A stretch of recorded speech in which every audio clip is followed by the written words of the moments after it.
This is the Hammer Down Racing Report. Welcome, race fans, to the Hammer Down Racing Report for Thursday, October 15th, show number 152. I see the team getting in place here. And there they are. What? Oh, there we are. Scott Hammer. Hi, everybody. Ron Miller, Jerry Keyser with you tonight. Big show on tap, coming at you live from our Hammer Down Racing Report home studios. I even changed the angle of my camera. I don't even know if you guys even notice. It was over there. Yeah, we were looking at you that way. Yeah, I always felt awkward. I'm in a very tight space, though. Like, the ceiling is right here. So, what can you do? Coming up on the show tonight, we're going to speak with Sassy Haase. McKenna Haase, sprint car racer, made her first trek to Fremont Speedway for the Jim Joanne Ford Classic this past weekend. And then actually was in a accident on the way home from the race shop. Pretty serious deal. We'll be talking to her. We're going to kind of keep it brief because I guess she's still feeling the effects of that. So that's on the way. We're going to talk about McNulty Speedway. At least I think that's how we're pronouncing it. It's a new dirt track at the Lucas County Rec Center. And can have somebody on to talk about that a little bit later on this evening. They got a big event coming up this weekend, I do believe.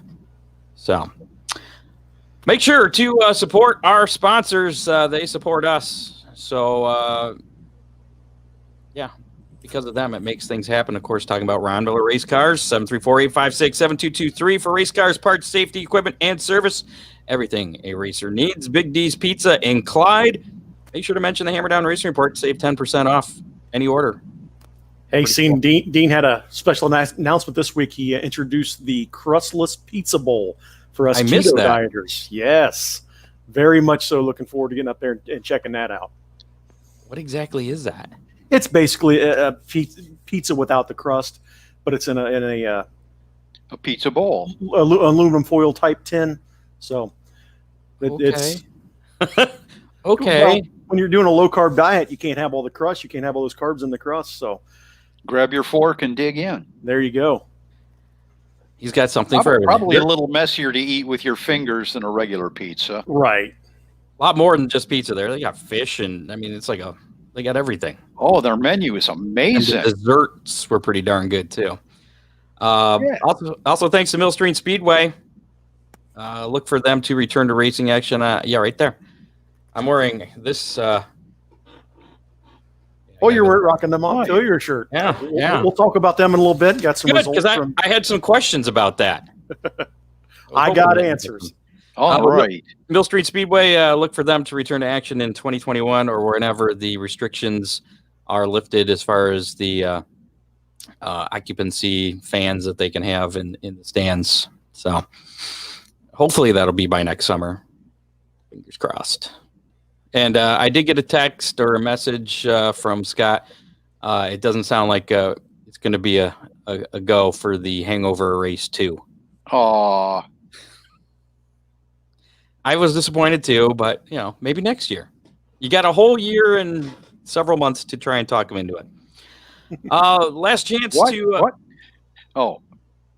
Yeah, okay. For the following year. Last chance to nominate us for the Toledo City Paper Best of. Those nominations are going to be wrapping up on October 18th. So hit up our Facebook page at facebook.com/Hammerdown Racing Report.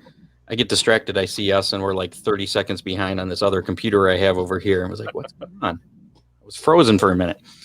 What was I talking about? Oh, our Facebook page. It's pinned at the top. You can click on that post there. It'll take you right to the nomination page. Just scroll down.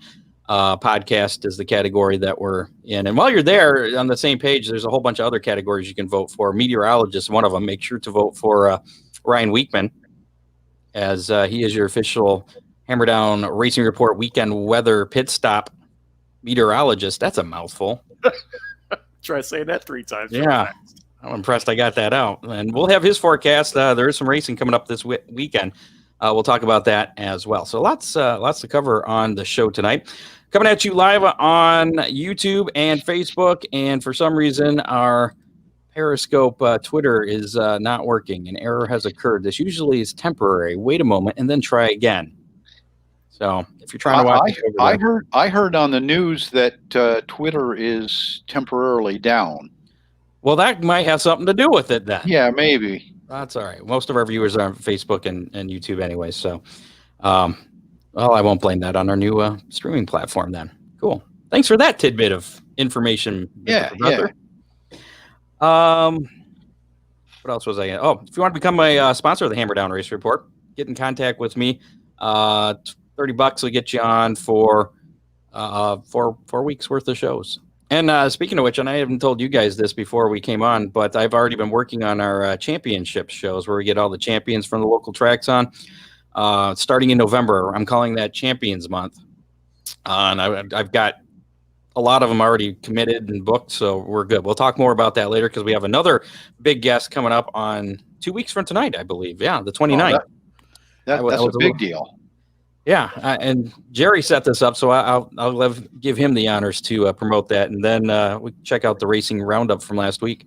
Sounds good. We're looking forward to on October 29th, bringing in Dr. Donald Ryder, a.k.a. Bounce, a longtime sprint car owner, ran with Hewitt in the 70s and 80s. He's also the director of the Pride Land of the Southland Marching Band for the University of Tennessee, and he's bringing his very good friend and longtime ESPN personality, Dr. Jerry Punch, along.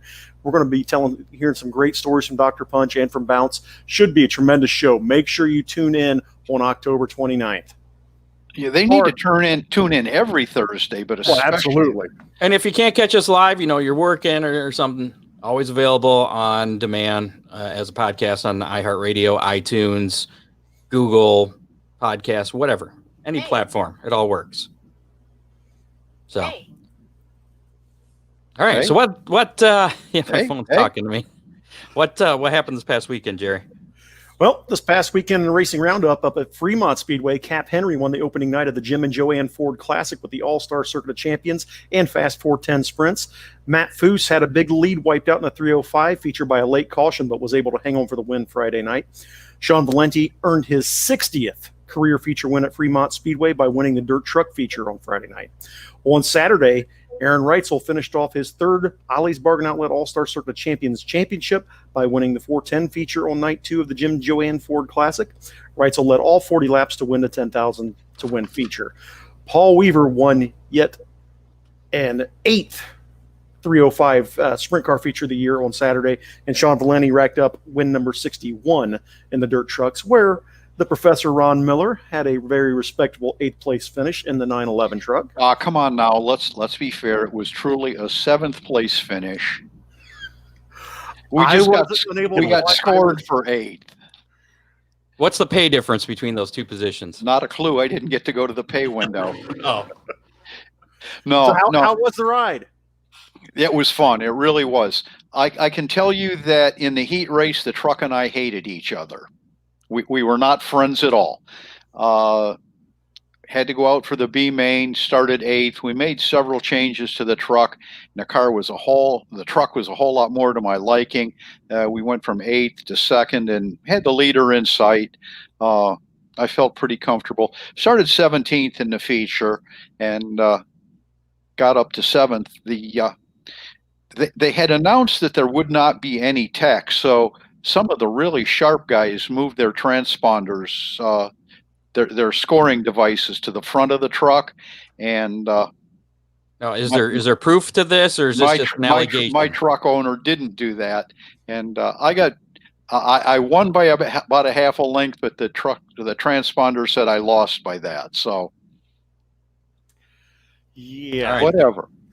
But anyway, it really was. It was a great time. I've got to thank Mark Kackenmeister for allowing me to drive his truck.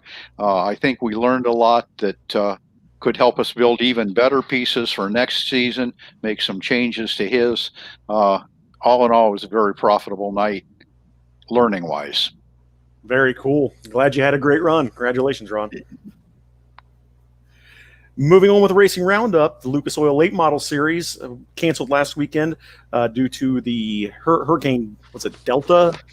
Echo? Yeah, it was the fraternity. Yeah, the fraternity. So with that, the Lucas Oil Championship went to Jimmy Owens. The final race of the season for the Lucas Oil Late Model Dirt Series is the 40th annual General Tire Track World Champion Dirt Track World Championship at Portsmouth Raceway Park on this Friday and Saturday, October 16th and 17th, where none other than Young Money, Kyle Larson, will be in action. With the World of Outlaws Knott's Energy Drink Sprint Cars, the Nittany Showdown at Port Royal Speedway last weekend, Kyle Larson won both Friday and Saturday at Port Royal. Next up for the Outlaw Sprint Cars, Lakeside Speedway in Kansas City, Kansas on Friday, and then the Jason Johnson Classic at the Lake Ozark Speedway in Eldon, Missouri on Saturday. In NASCAR news, the A.J. Allmendinger emerges a victor in the rain-soaked NASCAR Xfinity Series Drive for the Cure 250 early Saturday evening on the Charlotte Motor Speedway Roval. The race served as an elimination race in the series playoffs for the Xfinity Series. Harrison Burton, Michael Annett, Brandon Brown, and Riley Herbst were eliminated from the championship. Chase Elliott continued his road course excellence on Sunday by winning the Charlotte Motor Speedway Roval for the second straight season. Reigning NASCAR Cup Series champion Kyle Busch, Austin Dillon, Eric Almirola, and Clint Boyer were eliminated from championship contention. Next up for NASCAR, the Truck Series at Kansas Speedway for the Clear Harbors 200 on Saturday at 4 p.m. on Fox. Xfinity Series has the Kansas Lottery 300 at Kansas Speedway on Saturday at 7 p.m. And the Cup Series is in action on Sunday at 2:30 p.m. on NBC for the Hollywood Casino 400. At Montpelier Motor Speedway Saturday night, the Thunder Cars were in action with Bill Bradley picking up the 15-lap A-Main feature. Gage Allen won the 12-lap front-wheel drive compact feature. Bub Roberts picked up the 25-lap modified feature, notable with Oakshade regular Adam Noonan in action in the UMP modifieds. Didn't make it out of the B-Main, but still had the car looking pretty good throughout the night. And Noonan driving a modified, huh? Yes, sir. Nice. Yep, and then the Super Street cars, Tony Anderson picked up yet another feature win at Montpelier. He's been dominant there for so many years in the Super Streets, but some of the Oakshade regulars were there as well, with Jacob Gamber finishing third in the A-Main, piloting the 11C that had been piloted by Bubba Kundick throughout the season at Oakshade. Let's see, Derek Roseman was there. He finished 10th in his 60R car, and Dalton Iflin in the 165R finished 13th in the A-Main for the Super Streets. Next up for Montpelier Motor Speedway, right now, tentatively, is October 24th with a regular show. And then October 31st is what I'm being told will be the Monster Mash. Full details on that to come. I'm sure it'll be on their Facebook and on their website. Now, this is the original promoter back running the ship there. This is Harold Hunter running the show, and his wife, Lori. Everything went off without a hitch. Can't say enough about the way everybody was treated. I think we had a really great show this past Saturday. Luckily I was able to be part of that team and help out, and it turned out really well. Awesome. I might have to show up for one of those shows then. Well, I'm hoping that the Monster Mash definitely happens. There's a little bit of talk of me possibly getting to pilot a stock car during the Monster Mash. Really? So if you bring the Ocho up, maybe we can rub wheels. Well, that's great. Big blue target. Yeah. I can't hear you, Ron. What happened? Uh-oh. I think his battery may have gone dead. Uh-oh. He's working. He's under. There he is. I'm good. I was under the hood. That's right. He was working there, doing some hard work. All right. Well, anytime now, we should be hearing from McKenna Haase. Haase. Like sassy. Sassy Haase. Spelled like Haas, but pronounced Haase. Says sassy on her wing cap. It does. Top wing cap, yes. And she's got quite a story, actually. She's 23 years old. First female driver to win in a sprint car feature at Knoxville over in Iowa. She's from Des Moines, Iowa. And I did make sure to mention the time difference there, Ron, because I know you were concerned about that with Ryan Unzicker last week. Which was funny because Ryan Unzicker was the name, but I couldn't remember who the guy was that races late models and was always in that ARCA race. And then it ended up being him that won. So and he's in our he's in the intro, yeah. When he was racing at Oakshade, I noticed that too the other day. I was like, oh look, there's Ryan Unzicker. He's everywhere. The guy's everywhere. Anyways, back to McKenna. She also was actually on American Ninja Warrior on NBC. She didn't get very far, at least in the clip that I saw. But I definitely would not. I'd not want to piss her off. Hey, in the comments section, Corey McCoy definitely corroborates my 7th place finish. I forgot to turn my comments on over here. I haven't seen any of them. Look at all these comments. Look at them. I know. It's crazy. I think Scott Warner likes your shirt, Scott. I think he likes your shirt. Pretty sure. Can't really see my shirt. I'm too low. But anyway. She's also has a youth driver development program. So, I mean, she's got a lot going on here. Very awesome. So, It seems like the girls might have had a really tough night last Saturday night. At Fremont? Yeah. I don't remember which night it was. She raced both nights, but she did come across a scale light, I guess. I saw a tweet that she made with Brian Lisky, who I pointed out she came up across the scales light, saying she should, or somebody needs to buy her a cheeseburger. Yeah, in the 410 feature, the other female driver that was there took a pretty healthy tumble. Was that Kelsey? No, Paige Polyak? Paige Polyak, yes. Gotcha. Well, it looks like we got McKenna here. Let's bring her in. Hi. Hi. Hi, McKenna. Hey, she figured it out, Scott. Yeah. Well, she's younger. So she's good with this tech stuff. I think. I hope. McKenna. I keep messing up your name. I do apologize. McKenna Haase. Sassy Haase. First off, we were talking about the accident on the way home from the race shop after the Fremont events. How you doing? I'm doing all right. Just trying to rest and obviously look fabulous. So. And here we are bugging you. It's okay. We won't keep you too long. It's all good. Talk us through the events of this past weekend, your first trip to Fremont Speedway. What did you think of the place? I enjoyed racing there. It's just you have to really put yourself in a good position in qualifying. And the first night we did that, I would have been starting 5th in my heat.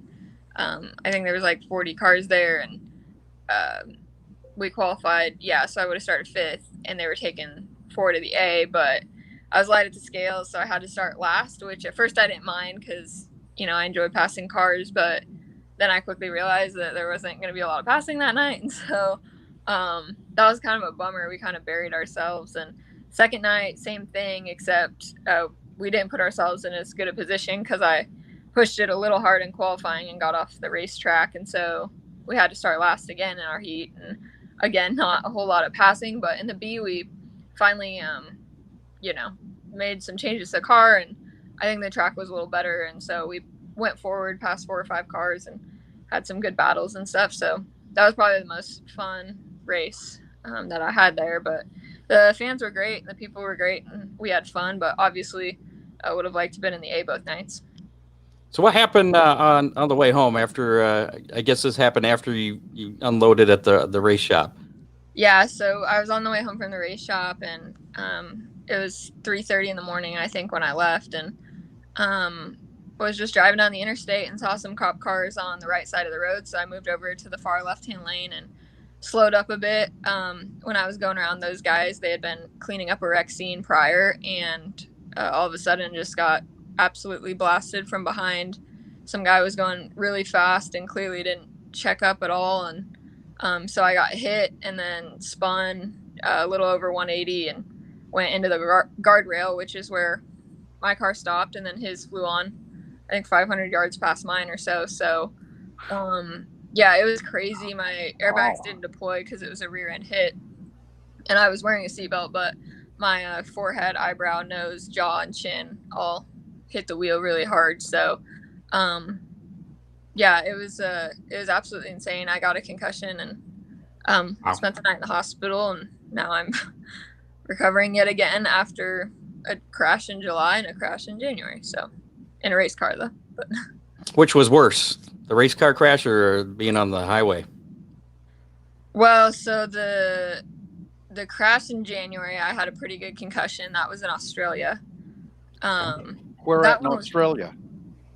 A guy, I was at Warrnambool, and a guy ricocheted like off the front stretch wall and went like directly in front of my car, and I obviously had nowhere to go. It was right on the start of the race, coming down the front stretch. And so, yeah, I hit him and flipped about 6 times, ended up in the hospital there and had a decent concussion. That concussion was worse than this one. And then in July, a car broke in front of me, and I tried to go around him to avoid it, but the track was like wicked fast that night because we were under rain delay. So hit him and did a wheelie clear across the turn, and then set back down right before I went head on into the wall at full speed, and then I burst into a ball of flames. And so yeah, that snapped my neck real good. Like, I couldn't even brush like the tips of my hair or move that far or anything like that. So that was a huge recovery process there, which thankfully, you know, my scans came back clear both times, but didn't mean there wasn't a lot of little tears in there. So finally got over that, and I had been back to racing for a few weeks and back full-time training for Ninja and that kind of stuff. I had 1 week of training under my belt before this crash. And so, so yeah, I would say the biggest difference with this one is just not having a helmet. I'm not used to having like all the facial like injuries and that kind of stuff. But in terms of the whiplash and concussion, been there, done that, but can't say that I wanted to do it again. So are you done racing for the year then? Yeah, for sure. Yep, unfortunately. McKenna, you mentioned Australia. We've got some good friends from Australia. I've been racing over there 4 times. 1 tour on the East Coast and 3 on the West Coast. But boy, some marvelous people, and I'm very much interested in going back again. Yeah, it was really cool. I mean, I'm grateful I got to go now with the quarantine and all that kind of stuff. They've got the country all messed up. You can't go from state to state. Yeah, which of course, when I was there when the fires were happening, and right. So that was kind of crazy. Which I actually got really sick from the fires. Didn't know that was possible, but so yeah. But I was there for about a month and a half, which is really cool, really fun. Also very challenging though, traveling halfway around the world by yourself and getting in a 410 sprint car when you've never actually driven a 410 sprint car, and going out to compete with 0 hot laps or practice, going straight into qualifying. But so this was your first year in the 410s? Yeah. Mm-hmm. Okay. And obviously with COVID, we didn't quite get a full year in, you know, but. Well, that and all your accidents, you've pretty much been having a pretty standard 2020. I have, you know, but I don't know. I try not to view it that way. I mean, honestly, I feel like every year since I started racing has brought its own kind of challenges, you know. So, and with challenges come opportunities. And so for the most part, my spirits are up. I can't say that I'm like, oh, I wish this year was over, 2020 sucks or anything like that. Just because, you know, there's been some bright moments too, I guess. And I guess the good thing about it is, you know, after this crash, I've gotten to hear from a lot of people I haven't talked to in a while, and just a lot of phone calls and messages from people. And I appreciate that, you know, because it could definitely be a lot more lonely trying to recover without those people in your life. Now, you got into racing, from what I read, because of a chance meeting with Casey Kane at a mall. Tell us about that. Yeah, he was there for an autograph session, and I was there having dinner, and he thought I came to get his autograph, and I was too late. And you didn't? Oh, well, you were in 3rd grade. No, so. I had no clue who he was. Yeah, so he came up and started talking to me and asked if I wanted a picture with him. And I mean, I knew he was famous. I just didn't know who he was. And so it was kind of awkward, actually. But I started following him after that and just fell in love with the sport of NASCAR. And went to watch Casey race when he came to Iowa, and fell in love with sprint car racing after that. And Knoxville, that's your home track then? Yes. Pretty much, and you were the first female to win a sprint feature there, right? Yeah, I've had 5 there, I think. I've told how big was that first one? I mean, it was big. I guess I just didn't realize how big, kind of at the time. But it was really cool. Like, it was insane. Like, I just remember, yeah, I don't know, it was just crazy and really cool, but also like a relief too, because I just felt like I'd been wanting it so bad for so long, and to finally get it was really awesome, and was able to do it again in the 360. And obviously now my goal is to do it in 410. So I thought Ron was going to ask something, so I totally lost my train of thought there. Nope. You're killing me. Where'd the nickname Sassy come from? It rhymes with my last name, so yeah. I don't know if I really live up to it, but I mean, it seems like you got a pretty level head on your shoulders. Yeah. I mean, you're into martial arts, and you did this American Ninja Warrior thing. Is that something you're planning on doing again? Yeah, I was actually just getting ready to film my audition video before this happened, so I hope I can still do it. We're just probably going to have a pretty tight time frame to submit it in time, but that's the goal, so we'll see. So where was your regional competition for the American Ninja Warrior? I was on season 11 in Tacoma, Washington, and yeah, you have to apply through like a video audition, and there's like 80,000 applicants, and they take 600. Wow. Mm-hmm. I did see your submission video for that when I was doing some research, and that was a very well-produced piece that got you on there. So, unfortunately, and I also saw the little clip of you actually on there. You didn't get super far, I don't think. What happened there? A little over halfway through the course. Was it over halfway? Okay. Mm-hmm. I'm not giving you as much credit as you deserve. Okay. I apologize. It's okay. I just rushed the dismount. I made it through the obstacle. I just rushed the dismount, and I was just going really fast. And which obstacle was it? It was the spinning barrels. It was a brand new obstacle that had never been seen before on the show. So a simple dismount, but just I just should have, I don't know, swung one more time. But that's the name of the game. So there's 125 ninjas per episode, but they only show like a small portion of those on TV. And so for about 6 hours, I sat there and listened to a bunch of other people splash in the water. So about 35 people go down on obstacle 1, and like 72 went down on obstacle 2, I think, when I was on the show. So and those are all trained ninjas that could on any given day complete that whole course. So it's challenging, but it's a lot of fun and definitely a cool show to be a part of. No, and it pushes your limits. What's that? I say it pushes your limits too. Oh, yes, for sure. Absolutely. So you have all kinds of things going on here. You have a major, I forget what it was in. You called yourself kind of nerdy or something. Yeah, I was a finance major with concentration in investment analysis. And on top of that, you have your own youth driver development program, Compass Racing Development. You want to tell us a little bit about that? Yeah, so Compass is a youth driver development program for youth race car drivers, where we give kids the chance to race that may or may not receive the chance otherwise, and just provide sponsorship, mentorship, support. We have a safety year program, just trying to give back to youth racing, basically.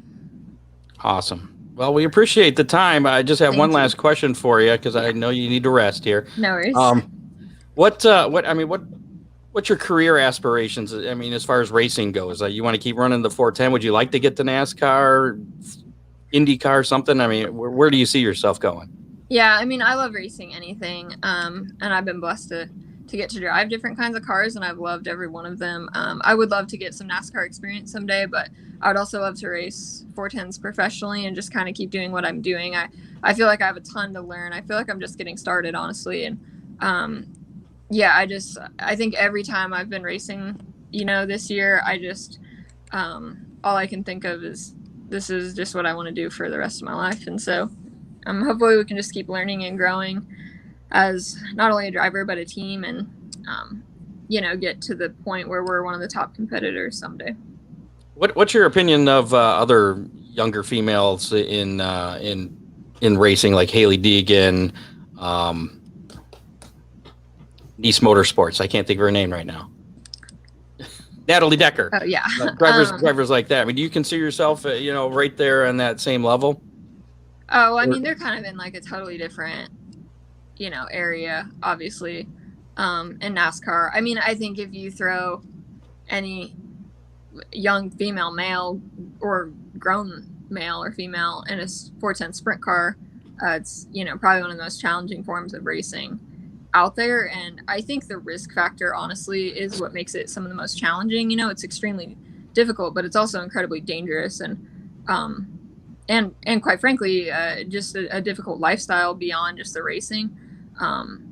And so I don't know. I mean, I think, yeah, I admire any female that's getting out there and chasing their dream in racing. And, I think any form of racing is challenging, and just trying to earn your spot is never easy. So, I have a lot of respect for anybody in our sport at whatever level they're at. So we're going to see you in this area again. I saw you raced at Attica as well. You're going to be back in the Northern Ohio area next year, maybe? Yeah, I think we'll probably be in Ohio quite a bit. Okay. Oh, we just got a comment. Ron says, throw her in your late model. Have you driven a dirt late model before? I've not. I've driven an asphalt late model. We'll have to fix that. I knew that was going to happen. We can make that happen. Yeah. And that's what we raced when I was in Australia. So. Oh, nice. What tracks did you run you were on the East Coast, right? Yeah, I was at Parramatta most of the time. Okay. Mm-hmm. Beautiful track. Yeah. Mm-hmm. Ron in his Australia. I got to get there sometime. Been there. You do. I know you like to talk about it and brag. Yeah, I've been there. I raced there. Yeah. Well, good luck on the recovery. Sorry you. to hear that you were in that accident. Hopefully, you heal up and you get back on American Ninja Warrior, and we see you back in the sprint car soon. Thank you very much. I really appreciate it. All right, thanks. Thanks a lot. McKenna Haase, look for her in a 410 coming near you. Take care. Thank you. All right, moving on. Don't forget, coming up a little bit later, we have your weekend weather pit stop with Ryan Weekman from WTOL, and we'll be talking with I'm gonna mess up his name. It's like Javen Mendoza. I'm not sure how to pronounce it, and I do apologize to Steve Scholes for not asking if McKenna was single. I think when we had Natalie Decker on a couple of years ago. I think I was trying to set her up with who was it? Somebody up at Flat Rock, because we were interviewing him in that same show. Was it Ethan? No, I don't remember. Anyways, I felt creepy asking her if she was single, so I'm like, no, I'm just not going to do that anymore. That's not going to happen. So, anyways, take care of a few news stories here. We have the How Many coming up a little bit later. We'll let you know who won the Big D's Pizza last week and your chance to win a Big D's Pizza this week. And again, we'll be talking to Mr. Mendoza, who he's in our green room now, about the quarter midget track at the Lucas County Rec Center. New dirt track there, not the paved one that's been there forever, but brand new dirt track. Get all the details on that. I don't really have too many, so hopefully he's got all those. And again, Scott, it's really cool that the rec center is having two types of tracks. Like you said, the pavement track has been there, since I was a kid.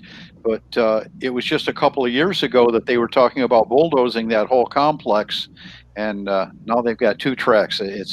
That's exciting, and we're going to see kids involved in racing because of what's going on there. They should just make that whole place just get rid of the baseball fields and everything, make it a whole motorsports complex. There used to be a racetrack there. Is there really? Yes, sir. Oh, that's right. I do remember. Fort Miami. I don't remember it being there, but I remember I actually did some research on that. And yeah, I absolutely. And just like Raceway Park used to be a half-mile dirt track, and then the quarter mile as well. There's a lot of right. Old I've told the story about my dad dropping me off at the grandstands there when I was young, and I remember. I remember Raceway Park for that, and I forget how many year anniversary show we did last year. I think talked a lot about the history there. But anyways, Shane Stewart's going to jump in the Jason Johnson number 41 sprint car for David Gravel this weekend to keep the team championship hopes alive, because Gravel is going to be running the NASCAR Truck Series this weekend, and he's also going to make his USAC Silver Crown Series debut at the Illinois State Fairgrounds for the 57th running of the Bettenhausen 100. I believe Kyle Larson is going to be in there as well, competing in that event. We already talked about McKenna, so I don't really need to go over her and her accident again, but we wish her a speedy recovery. Clint Boyer announced last week during the show, as a matter of fact, and we need to talk to him about that, to not make a major announcement while we're actually doing the show. Yeah, that can't happen anymore. Can't get the details, yeah. So, but he announced last week during the show he was going to be retiring after this season to work in the Fox broadcast booth. After the Roval race at Charlotte, Boyer was taken to the medical center after appearing exhausted and climbing from his car and sitting down beside it. His power steering went out after some contact during one of the restarts with 36 laps remaining, and I believe knocked the power steering out. And on a road course. I can only imagine. Yeah, talk about an Iron Man. That was amazing. Yeah. So, and he was one of the guys that were eliminated from the playoffs, and he was the one that basically had to win to keep his hopes alive, and he was up there. I think he was leading for a while too before all that. He was. Lucas Oil Late Model Dirt Series has announced its 2021 race schedule with 62 events at 32 different venues. The schedule includes Atomic Speedway in Chillicothe on March 19th, Portsmouth Raceway Park on July 2nd, September 4th, October 15th, and 16th. So several dates at Portsmouth Raceway. Muskegon County Speedway in Zanesville on July 3rd, and Raceway 7 in Conneaut, Ohio on October 7th. So few chances in the Ohio area to check out the Lucas Oil late models. World of Outlaw Morton Buildings late model series also announced its 2021 schedule on Wednesday, and it consists of 55 races at 33 tracks, so less races but more tracks across 16 different states. The schedule includes Brush Creek Motorsports Complex in Peebles, Ohio on April 23rd, Plymouth Speedway in Plymouth, Indiana on June 5th, and Sharon Speedway in Hartford, Ohio on August 21st. And that's all the news that I got for this week. So let's bring in Mr. Mendoza. How's it going? Good. Thanks for having me, Ron, Scott, and Jerry. How do you pronounce your first name? Because I'm trying to stay away from it because I was going to butcher it. I heard it. It's Javin. Javin. I guess just like it looks. Okay. Just like it looks, yep. All right, Javin Mendoza. How are you affiliated with the Northwest Ohio Quarter Midget Club and this McNulty Speedway? Tell us everything that you know about this. We want to know. So basically, obviously, that track's been around for a long time. My son Ellis Mendoza is a racer. We started out a couple years ago. Started out at Red Rookie, racing Honda Motors, and now we're in the junior classes, competing in regional. And we're actually going to Texas here on Tuesday. They're competing in the national race Thursday, Friday, Saturday, Sunday of next week. So I'm a tech director over at Northwest Ohio Quarter Midget Racing Association. And Larry McNulty, he had this great idea to build this dirt track because everybody wants to race dirt. I mean, it's the most popular form of racing right now in America, I would say. I mean, I'm pretty sure that's what it is. So you don't have to sell us; we're already there. Yeah, you're there. So he went out there after every regional event we'd go to. Somehow he found the time in his busy schedule to, in the clay. Brad, it's a big group effort from the whole club, but Larry had a whole lot to do with it. And it's 25 feet wide. It's about a tenth of a mile, or 520 feet or so. And it's got a little, we're working on it, so it's got a little bank to it. But it's rocking. It's fast and it's fun, and the kids love it. We've been having a good time the last couple weekends, and this weekend we're gonna put on a big, hopefully a nice show as well. It's to kind of keep it alive and keep it going. All right. Before we get to the details about this weekend show, let's talk a little bit more about the track. Still a work in progress, then. Yeah, definitely a work in progress. Hold on. Ron, I think you did something.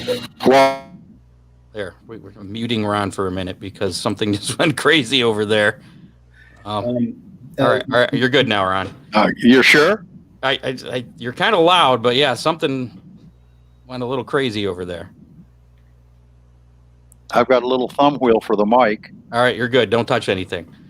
All right, sure. Back about the track. It's a work in progress then. Yeah, it's a work in progress. Like I said, we just got it. Our first race on it was last year about this time. And then it's been there that long then? Okay. Yeah, and then we just started racing on it, a month ago. So, okay. There's slight rocks on there, some pebbles and things like that, but we're constantly working on it, grading it, watering it down during the events. It's a pretty nice track. I mean, it's not it'll be up there by next year. We hope to have a really, really nice track that we're able to hopefully possibly compete at maybe a national level if we get the opportunity to do so. So we're trying to build it up as much as we possibly can to bring these kids out and have a good time. Jevin, the track then is about the same length as the paved track and similar in banking? Well, I would say that it's almost double the length of the big track. All right. Our track on our asphalt track. Right. And the banking is not as much. There is some banking, but if I would throw a degree out there, I'd probably be lying. But you'd have to come out and to take a look at it for yourself. Turn 1 and 2 is different than 3 and 4. So depending on your camber caster setups on the car, I mean, it might be great in one corner, but maybe not so good in the other corner because it's a little bit flatter. So it's nice to have a little bit of a switch up for some of these drivers that are really tuning in their cars for these tracks, because we do a lot of asphalt oval racing. So there's not a lot of wiggle room there for having a car not set up fast. Unlike sprint cars, they use the same cars on both tracks, correct? The pavement track and the dirt track. Right, and most of these guys are taking some of their asphalt cars and putting it on this dirt track, but we're taking that right rear tire, we're tucking it in, and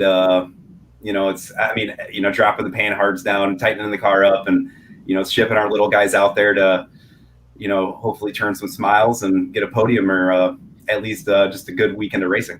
Now, do they run out? Do the cars drive like a regular dirt track car? Are the kids getting sideways a little bit, or do they stay straight? Well, it all depends on the kid, but yeah, there's definitely some kids out there that got a lot of confidence in their driving skills and are able to whip it around that track and drive it. I mean, Casey Jetterzak is one of the really phenomenal drivers in our group. At our club, and he, along with everybody, but he's just really good at handling that car, and he's able to slide it around that track and really just makes it worthwhile and getting those cars dirty and all the hours spent cleaning them up to watch these guys, slide them around on these tracks.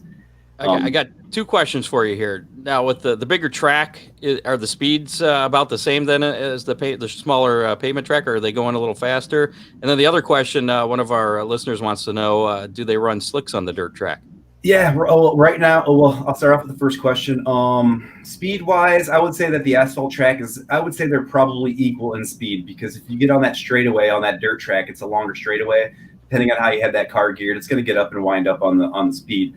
But you're also slipping a little bit because you're on the dirt. So, I mean, it's give and take. I would say they're really close as far as speed maybe, but as far as handling goes, completely different.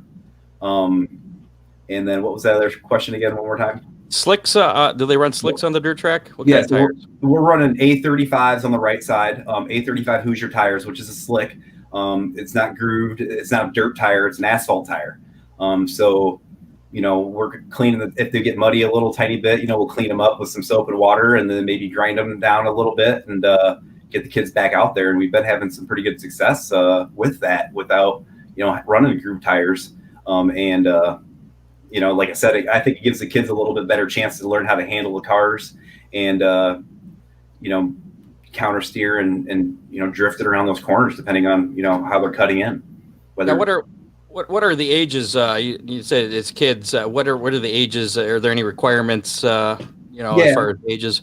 Yeah. So right now, you're starting out red rookie at about 5 years old. And these kids are racing up to 14, 15 and a half years old. Usually they're cut off at about, they stop racing at about 15 and maybe go to, whatever. I mean, it's 305s, 410s, whatever route they want to go. And some of these other kids are already doing junior sprint racing. So they're not necessarily, this isn't new to them, some of the dirt. But around here, I would say a lot of the quarter midget guys in this area are all running on asphalt typically. So for them to be running on dirt or, in this region is kind of new to some of those guys. Now, I know that Tino Perez and Miranda Marsh have graduated from the quarter midgets, and they'll be racing stock cars next summer. You got it. Yeah. That's what Bill tells me, that he got Randy a late model. So that's awesome. Yeah. Nice. So, yeah. So, I mean, there's a lot of talented drivers out there. I mean, there really is. I'm sure you guys know some of them, but Randy Marsh and them are very, very phenomenal drivers, and I look forward to watching them compete on at the next level and it's great to see them go. I've only been into it a few years, but it really, my whole family took a liking to it, including my wife. And now here we are. Now, we're getting a lot of great questions here. And again, I'm like, I have ADD. It's like squirrel. I lost my train of thought again. Oh, look, a blinking light. What I was going to ask before we get to some of those questions was, is it just quarter midgets that's running on this track? Is there any, I mean, go-kart racing seems to be getting pretty huge. Any chances of running any go-kart races on this track?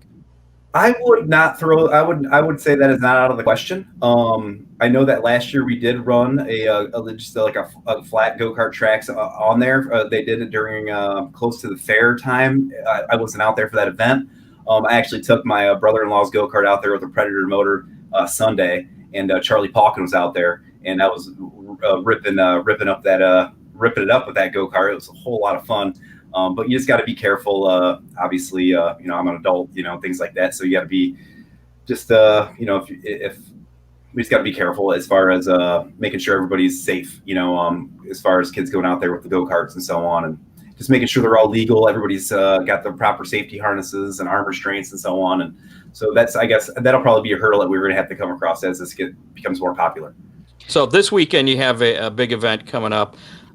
Is there a website where people can get more information on this? And go ahead and tell us what's going on this weekend, and if people want to come out and watch, or how people can get involved.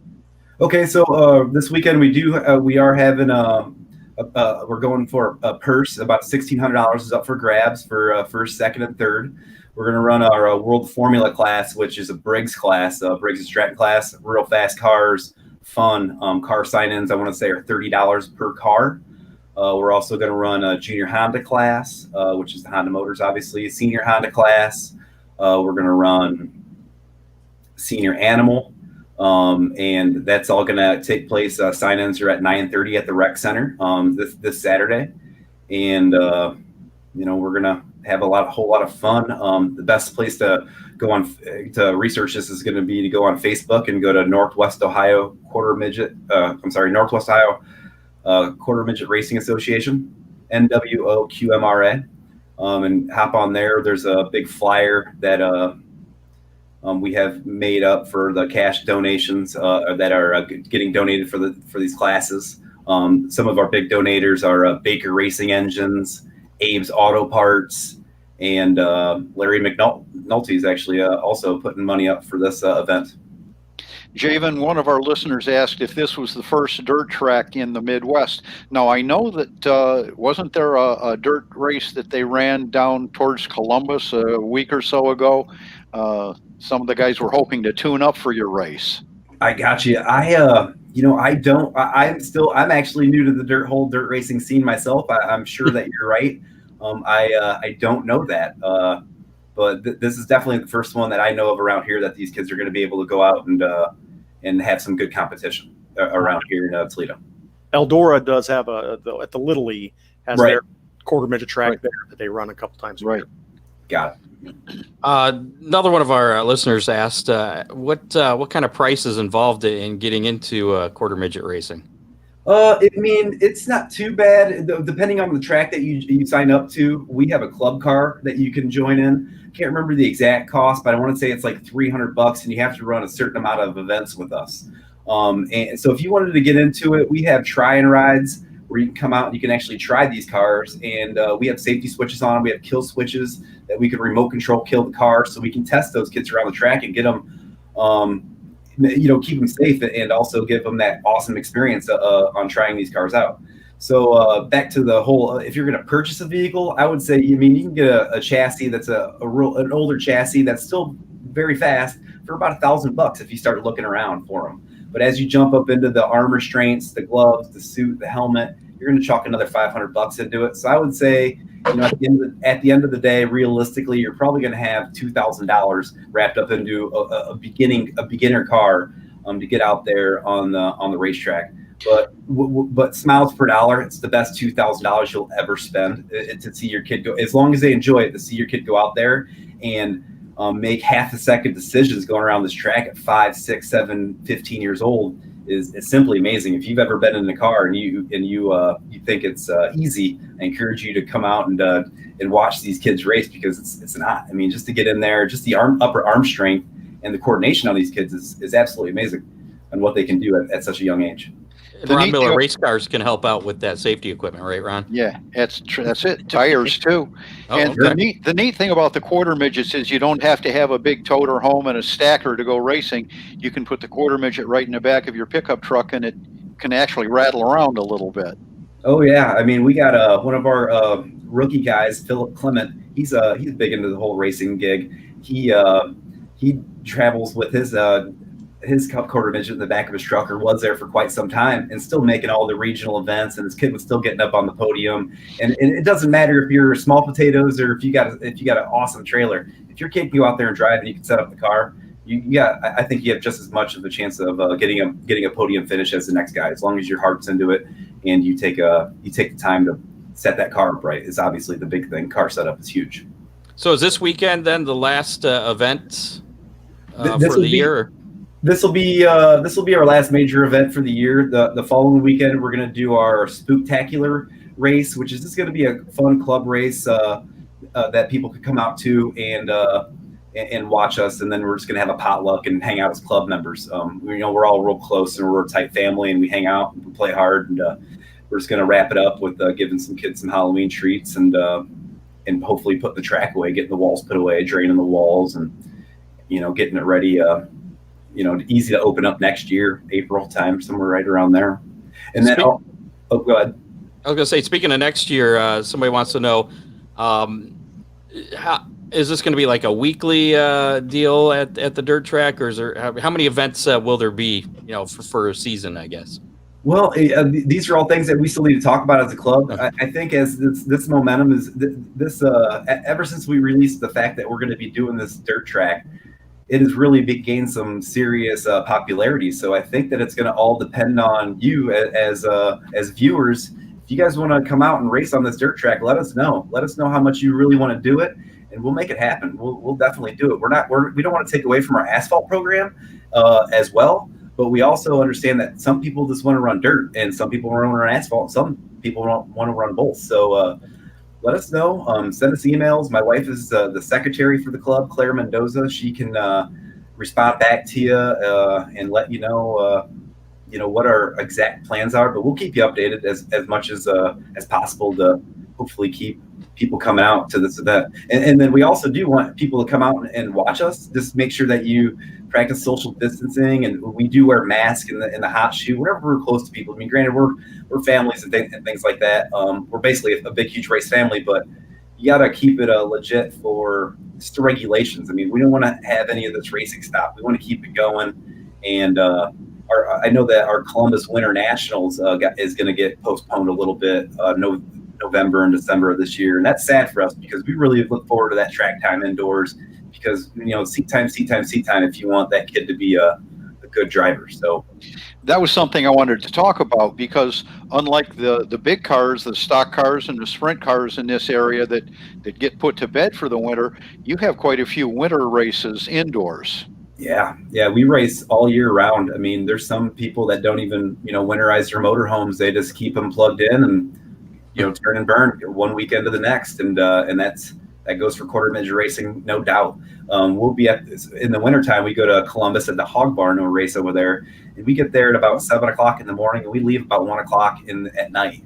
And that's racing, getting proper ventilation, staying healthy, drinking water. But that's some awesome racing, and it's the best racing. I mean, everybody comes from all over the nation to race there. And it's you can definitely tell a kid that races indoor compared to a kid that hasn't raced indoor and just goes straight to outdoor. That indoor will keep you in tune with that racetrack and in tune with that car. Cool. So what time will the racing start?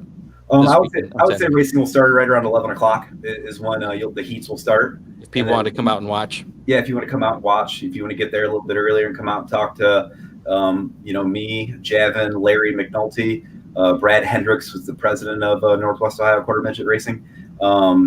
There's plenty of good people. Tim Jetterzak's out there. I mean, these are all people that help me out tremendously in the sport, and And Justin Weiss is our rookie director, and he's awesome. I mean, there's so many people that you can talk to out there. If somebody's busy, you can just walk over to somebody else, talk to them, and we're all definitely going to give you our attention because we want you to come out and race. And there's some big names in racing that are there with their kids.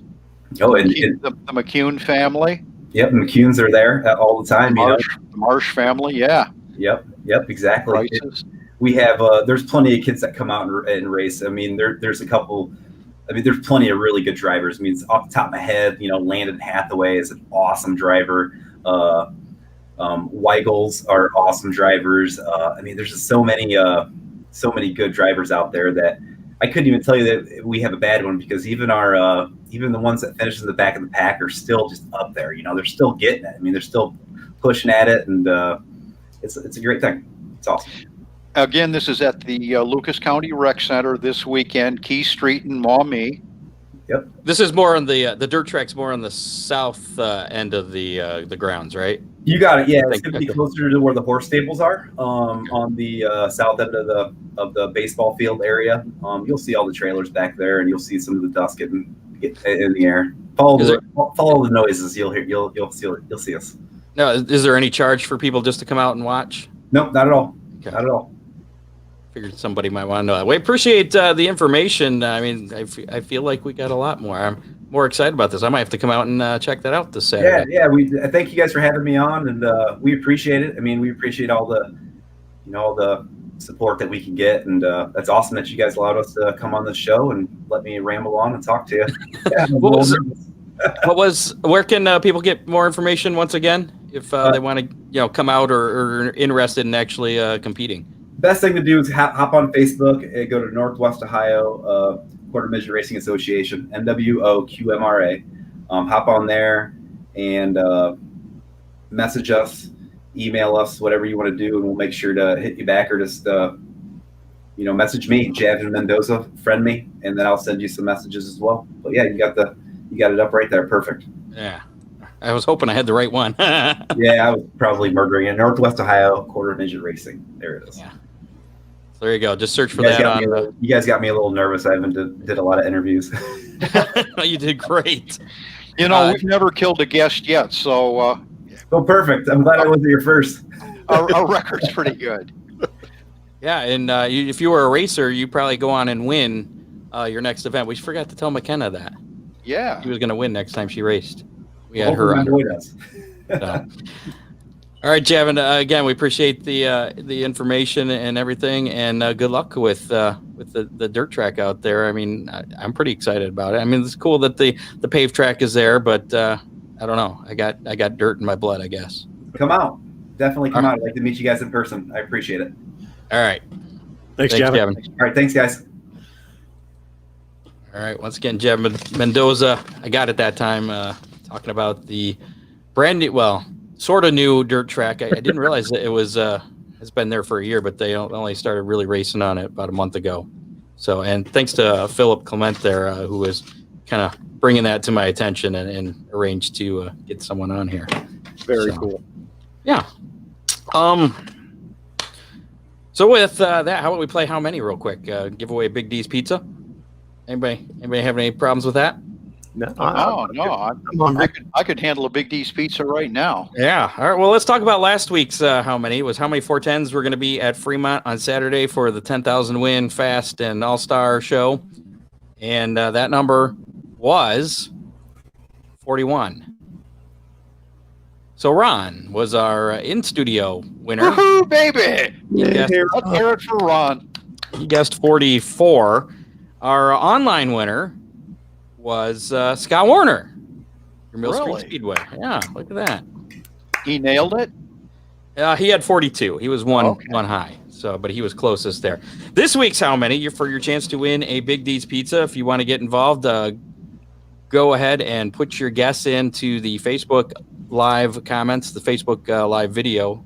Even if we're not live, you can still do it as long as it's before, we'll say, Saturday at midnight.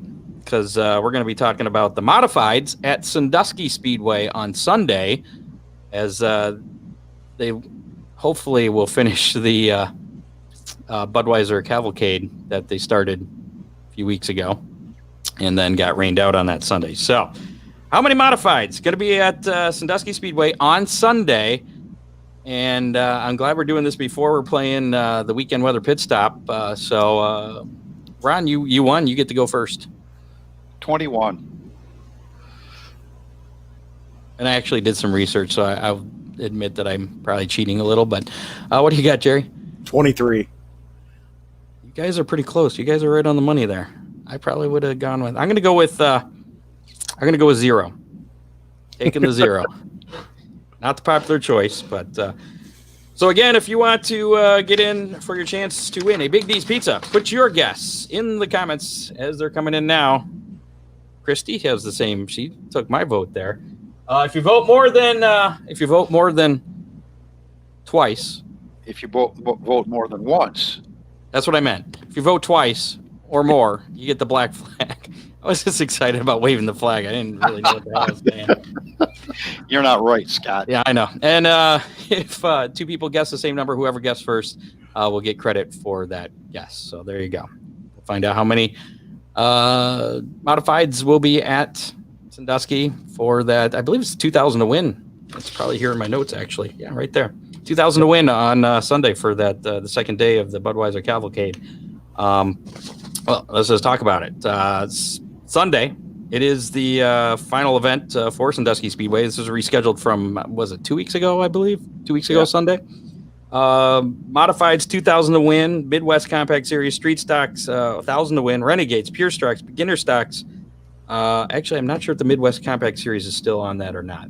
They may have been removed. The CRS Truck Series there as well. Check out SanduskySpeedway.com for more information. SanduskySpeedway.com. Pits open at 10, main gate at noon, racing at 2 p.m. General admission, $20 for that big show. And if you want to know what the weather is going to be like, let's check out Ryan Weekman with your weekend weather pit stop. Here is your weekend weather pit stop forecast. I'm First Alert meteorologist Ryan Weekman. We've got one race that we're watching. That would be Sunday over in Sandusky. There is going to be a cold front pushing into the area during Sunday. It's going to be a very breezy day, a very cool one as well with highs in the 50s. And there will be a chance, unfortunately, for some afternoon rain showers. For WTOL 11, I'm First Alert meteorologist Ryan Weekman. And that's probably your last weekend weather pit stop of the year. We may get one for the hangover race. Or we get, I don't know. That might be too far away. I'll talk to Ryan, see if he can predict weather in Indiana. By the way, Mrs. Miller's back in studio. I'm sorry. And she said 22. 22. All right. I didn't mean to cut her out. I didn't know she was back from Florida. No, she is. She's hiding off camera, so I can't tell. Yeah. She spent one of the longest nights of her life in the airport at Chicago because her arriving flight was delayed, and so she missed her connecting flight back to Detroit. She was not a happy camper. Yeah. I like to be in control of my own transportation. She's still not a happy camper. Give it a week. We'll see. Yeah, we'll see. So next week on the show, we'll work on something. I'm not sure what's next week, but 2 weeks, basically starting 2 weeks from tonight, we got our show pretty much booked. We got the champions coming up in November. Our local track champions, Cap Henry's already going to be on.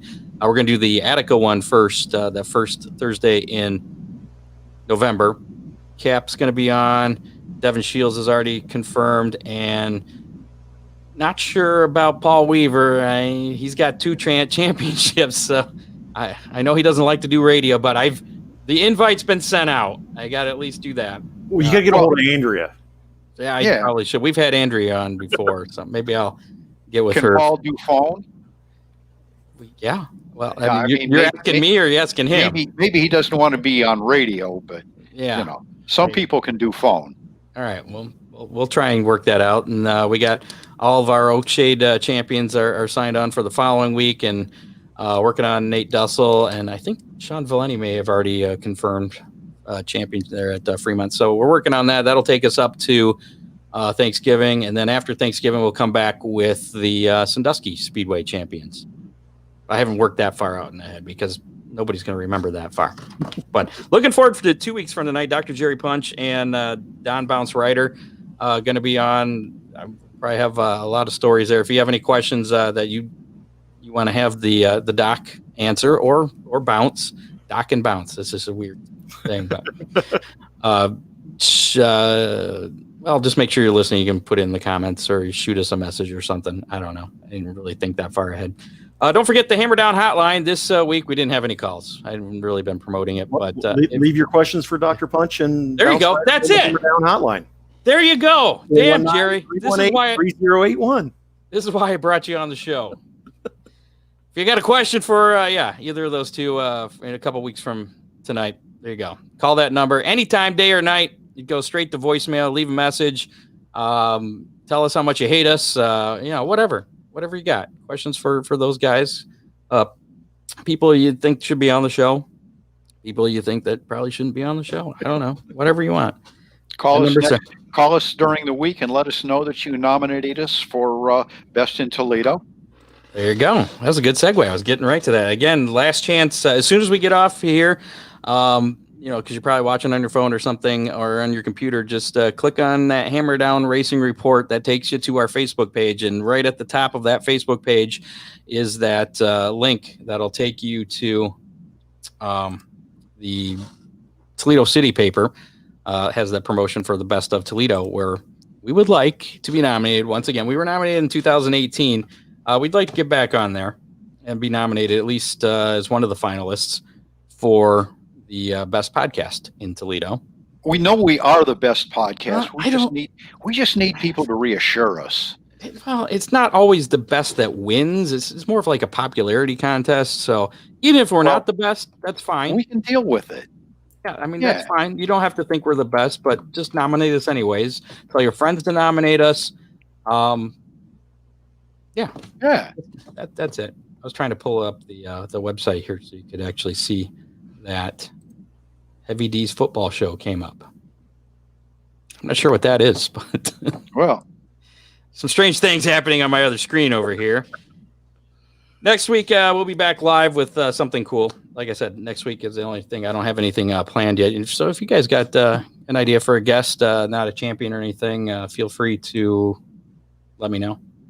Well, we've got Kokomo going on this weekend. I'm sure there'll be something there worth talking about. Oh, that's true. And somebody we can talk to. 245 cars currently entered for the Kokomo Clash this weekend with all the classes. It was by reservation only, and I think there were 4 late model spots was all that was left open in the entire field. I saw too, yeah. That was, Corey Gum looked like he was bummed out because he was planning to take his 4-cylinder down there. But it sounds like, I guess he got added to the waiting list. I guess even though they're already full, they do have a waiting list, so you could call the track and get on that waiting list for those other classes. But like Ron said, at least a couple hours before we came on the air tonight, there was still those 4 positions for late models. Are you going to go down there, Ron? No. Steve and I would really like to go, but his daughter is getting married Saturday, and probably would not be the prudent thing to do to go racing. Stephanie's getting married? No, Allison. Okay. Stephanie's getting married in April. I'm sorry, in July. So okay, during racing season? Oh, on a Friday. All right. Well, that's I suppose okay. That's if you're gonna get married during racing season, it's probably the best time to do it, unless you're an Attica. She's getting married on July 23rd, which happens to be our anniversary. So I'm honored. Pretty cool. All right. Well, I'll let this one go then. All right. Not that you need my permission. Make sure to support our sponsors once again: Ron Miller Race Cars, Millstream Speedway, and of course Big D's Pizza. Big D's big in racing. Sponsor Cap Henry there. A lot with Anton Hernandez, and Dean Henry over there. He's involved with a lot of racing, including the show. So we appreciate that. So make sure to go over and get that. What was it? The crustless pizza you were talking about? Yep, the crustless pizza bowl. Saw Dean had that posted this week. Like I said, very much looking forward to getting up there and checking that out. You have to tell me if it's any good. Don't forget, Dr. Jerry Punch, 2 weeks. Ooh. It's looking kind of blue over there. Yeah. Problem with doing it through a TV. Looks really good on my computer screen. I'm sure it does. I think it's the webcam. Yeah. Webcam there. We don't, whatever. So make sure to tune in next week. Listen to us on demand, iHeartRadio, iTunes, Google Podcasts, wherever you listen to your podcasts. Check us out there. Apparently, there was an issue listening to the podcast on whatever platform where they put commercials in the middle of the show. So it's best to listen live. It's best to listen live because then you don't get the commercials randomly inserted. But if you do, I mean, they got to pay the bill somehow for hosting 152 shows. This would be 152. So that's how they do that. But it was skipping around, I guess. The commercial would play and then to go back to the beginning of the show or would go to an entirely different show. And thanks to Perry for bringing that to my attention. I talked to the tech support guys. They said as of last Friday, they have that fixed. So it shouldn't do that anymore. Yeah. So if anybody does have a problem, let me know. And I'll bust some ass. Take care of things. Yeah. Unless iHeart's listening, and then, sorry, guys. Don't fire me. All right, we're out. Yeah, okay. We'll see you next week. Y'all have a good week. Good night, everybody. You have been listening to the Hammer Down Racing Report. Listen on demand on iHeartRadio.